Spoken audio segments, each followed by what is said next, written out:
ang repatriation efforts ng pamahalaan para sa mga Pilipinong naiipit sa tensyon sa Middle East. Agad namang nakatanggap ng tulong ang mga kababayan nating nakabalik na sa bansa. Yan ang ulit ni Gab Villegas.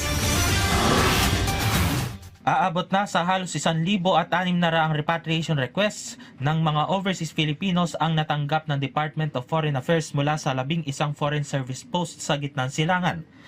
Ayon sa huling datos ng DFA, 703 sa mga ito ang mga na-repatriate na pabalik ng bansa, habang mayroon pang halos 700 mga request ang patuloy na pinoproseso ng kagawaran.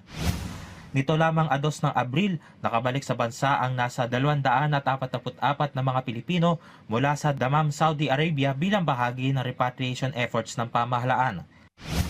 Aabot naman sa 245 mga stranded visa holders na mga Pilipino ang naasikaso ng Philippine Consulate General sa Dubai para maproseso ang repatriation nila pabalik ng Pilipinas. Tuloy-tuloy rin ang kanilang consular operations kung saan nakapaghatid ang konsulado ng higit 700 serbisyo mula pa noong March 30.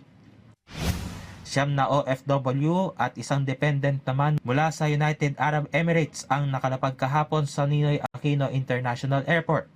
Agad na nakatanggap ng tulong mula sa pamahalaan ang mga repatriates kung saan sila ay pinagkalooban ng financial aid, medical assistance at pamasahe pauwi sa kanilang mga probinsya.